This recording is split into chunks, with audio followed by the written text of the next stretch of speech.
This is story time, lesson 122. Today we're going to read the story of The Lion and the Mouse. One day, a tiny mouse was walking home through the forest after a long day of picking berries and visiting friends. When it was time to go home, she realized that she was not sure what direction she needed to go. She stood on her tiptoes, but couldn't see over the tall grass. The little mouse began to worry. "If only I could find something to stand on, I would get a better look," she said. At last, the little mouse climbed up what looked like a big brown hill. It wasn't, until she reached the top. Then she realized she was standing on a sleeping lion's nose. She took a deep breath. And then this brave little mouse ran as fast as she could. She ran right across the big lion's nose and jumped. The little mouse accidentally tickled the sleeping lion's whiskers. The lion woke up from his nap with a start. He did not like to be bothered while resting. The lion scooped up the little mouse in his big furry paw. "Little mouse," said the lion with a roar, "you disturbed my nap." "I'm very sorry, Lion," the little mouse whispered. "I am just trying to get home. Please, please, go back to sleep now." She began to hum a lullaby.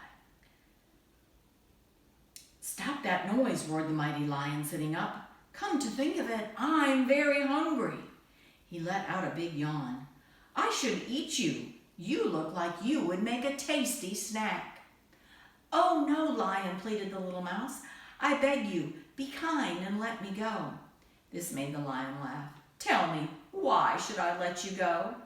Still dangling from her tail, the little mouse replied, "If you are kind and let me go, I will do something kind for you one day. I promise." This made the lion laugh even harder. "I am the strongest animal in the forest. I am brave and I am big. Do you think I would ever need your help? That is the funniest thing I have ever heard." The great big lion's laugh echoed through the forest. "What could a tiny mouse like you ever do for a great big lion like me?" The mouse cleverly replied, "You will just have to let me go to find out." "You are a brave little mouse," said the lion. "Brave and silly. I will let you go this time. But never disturb my nap again, or I will eat you."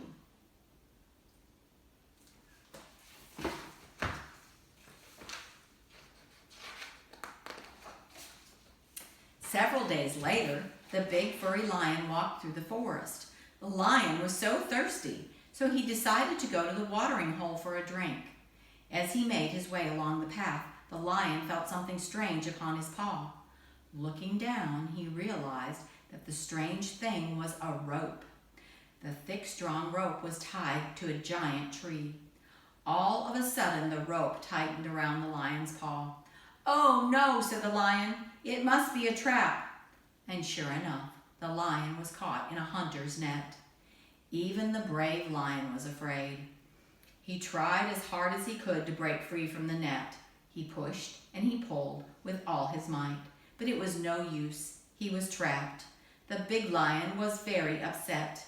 His roar could be heard throughout the forest. At the same time, a tiny mouse walking home from the forest after a long day of picking berries was visiting friends. She heard the sad roar of the lion. That is strange," thought the little mouse, standing on her tiptoes, straining to hear. "I have heard that roar before. That sounds like my friend, the lion." The little mouse ran towards the sound of the roar. Within minutes, she peeked through the tall grass and found the lion tangled in a hunter's net. "Do not worry, lion," said the mouse. "You were kind to me, so I will set you free." "You?" The lion smiled, even though he was trapped. "How could a little mouse like you possibly free a big lion like me?" "I don't think there is anything you can do." "I pushed and pulled with all my might. It's no use," the lion sighed. "I will certainly give it my best try," said the little mouse. Then she set off to work. She began chewing on the rope with her sharp little teeth. "You will never get me out of this mess. You will get tired," said the lion. The mouse would not quit. She chewed and chewed on the strong, thick rope until finally it broke apart.